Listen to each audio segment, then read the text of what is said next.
Hey, yo, what's up, guys? I'm back with another video. Sorry it's been a couple of days, school was kind of rough, but I'm back.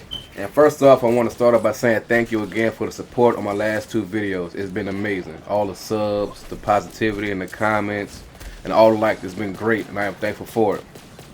Also, one more thing. Don't forget about the 1,000 subscriber giveaway. I'll be giving away a code for either Xbox or PlayStation, depending on the winner. I'll give you more details as I approach. So, this video is going to be about the top tips to help you become a better Borderlands player, whether it's making money, staying alive longer, or just improving the game experience. So let's dive into the first one. Now believe me, I know that some of you may know these tips or already do this, and if you do, that's great. But if you don't, this video is to help you improve and help you get better. Okay, the first tip I'm going to give you guys is actually about making money. And the tip is to always keep a full inventory. Now let me explain to you what I mean. When you're going through side missions or regular missions, you always want to make sure you pick up every single item that you can carry inside your backpack. Whether it be the common shields, the common guns, no matter what level or what kind of rarity it is, just always pick it up. Because when you come across vending machines, what you need to do is you need to sell everything you don't need. Now I know picking up all this stuff might get aggravating or it might seem repetitive, but it will pay off in the long run. Because your money will increase a lot, I promise. So as you're on side missions or regular missions, you already get money by defeating the enemies you have to. And then you get the mission complete bonus, which is another few thousand. And then on top of all of the guns you have to sell and that you've sold during the mission, it's like an extra bonus to yourself. Now, as you get through the lower levels, let's say between 0 to maybe 15, this process might be a little slower than what it would be above level 15, but it will also pay off and you can still use this tip. It was a time that I spent maybe 150,000 on capacity upgrades, which I will talk about in a few minutes. And in the next mission, I gained like 170,000 right back because of how long and how strenuous the mission was and how many guns I sold. I mean, you might not believe me, but I promise you, this does work. Okay, guys, the next tip, I even forgot about this for a while myself, is about capacity upgrades. It's super useful. Capacity upgrades allow you to increase the amount of ammo you can carry. So that can mean submachine gun, shotgun, all the rest of your ammunition. It can increase backpack capacity and even grenades. Now this is extremely useful when you plan a very long mission and then you gotta come across that hard boss or whatever it is at the end. Especially if you don't come across a vending machine, this can make it worse. This kind of goes back to my other video about the Katagawa ball, and fighting that boss was a lot harder than it needed to be because simply about my capacity was too low for the ammunition I was carrying. But as you can see right here, I increased it by a lot. To increase your capacity, you simply want to come to this part right here on the map. And what you want to do is you want to go up to it, it's markers. Everybody knows markers. And you get to choose on which ones you want to upgrade. But mind you, each upgrade is going to cost more than the last one did. So let's say, which one's about? Like right here, to increase my backpack, it'll be 243,000. To increase it by 3 again. And it just increased and increased. I haven't even got to like the legendary level yet. I can only imagine how much it will cost. But I promise you it's very useful, like especially with the heavy storage. Because if you're fighting a boss with, let's say, your friends, and everybody has increased launcher capacity, you can knock the boss out in literally no time. Like no problems at all. Nobody dies, everybody keeps their money. But yeah, that's pretty much it. Oh, and another thing about the backpack capacity. This goes back to the first tip, because if you can carry more items, you get to sell more items. So it might cost you a few hundreds of thousands right now, but in the end it'll pay off because you are allowed to carry more, which means sell more. And it'll always help you out in the end, I promise. Okay, the last part of this tip that I'm going to talk about is also about, putting things inside your bank. I mean, everybody might not do this, but personally, I'm just bringing it up. I'm trying to collect every legendary gun in the game. That's just a personal goal for myself, so you can take a look at some of the guns I have now. Pause it if you need to. But I'm just bringing it to your attention if you have something that you might want to get rid of by not sell, so you can just throw it in your bank. And you can increase the capacity of this as well. So, moving on.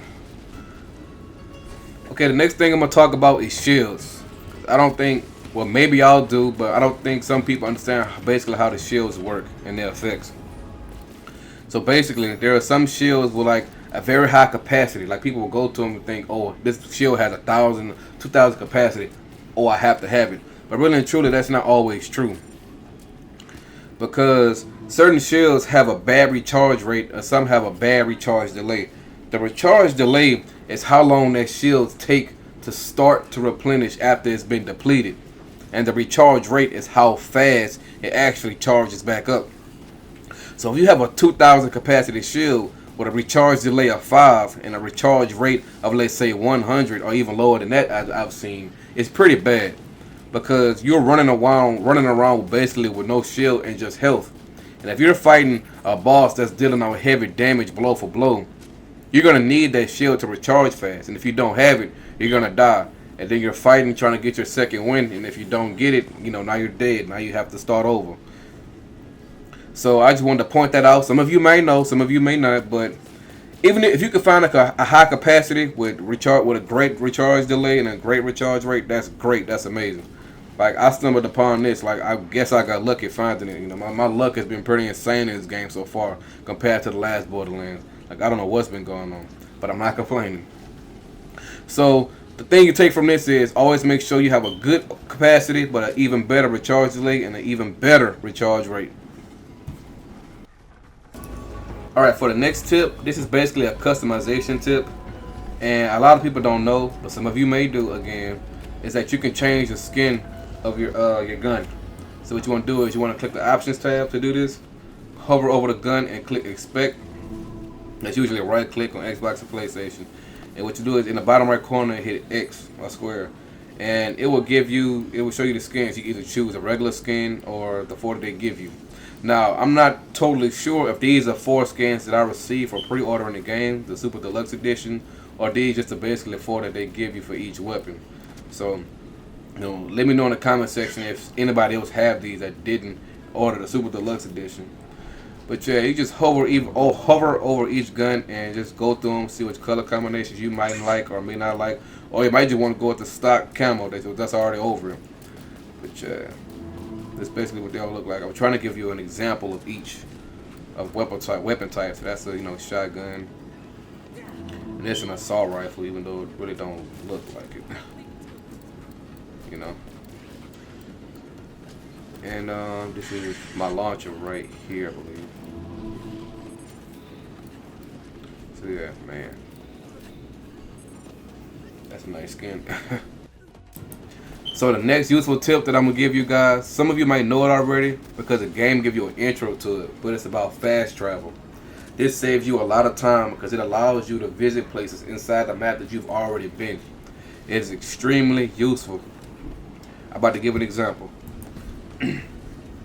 So an example would be like this. I'm at the Droughts and it's a part of Pandora, and say I'm just running, and let's say my objective of the map is, let's say, here by this claptrap sign. Instead of me getting into a vehicle or running all the way over here, I could simply just cycle back and forth from any part of the map and hold A or hold X, and it'll actually take me up. This can save a lot of time. Now maybe some of you might have known this, maybe not, but I'm at the other side of the map just that quick without having to travel in less than 5 seconds. And this can also help you during missions if you have to, go back and forth across the map. Oh my God. Of course. It can also help you during missions and you have to go back and forth across the map, and instead of traveling, you can actually just pull out the little tablet or whatever you want to call it and just travel. It saves a great deal of time. So for my last and final tip, which is pretty self-explanatory, is do the side missions. I know they might deviate from the regular story and they might be a little extra or a little repetitive or boring, but do the side missions. They give you the extra XP, the extra cash, and it overall helps you level up faster. Because I promise you, once you get to a certain level, you're not going to want to turn around and go back. Because believe me, I have quite a few that I have not done. I am not the one to talk. And it's more that I haven't even opened up yet. So do the side missions. Well, that's gonna do it for this video. I hope these tips helped you as much as it helped me. Let me know in the comment section if you already knew some of this stuff or if you didn't. If anything helps you, make sure you hit the like button. Don't forget to subscribe. You know, thanks for chilling with me. And if you made it to this part of the video, and I'm gonna catch y'all later. Peace.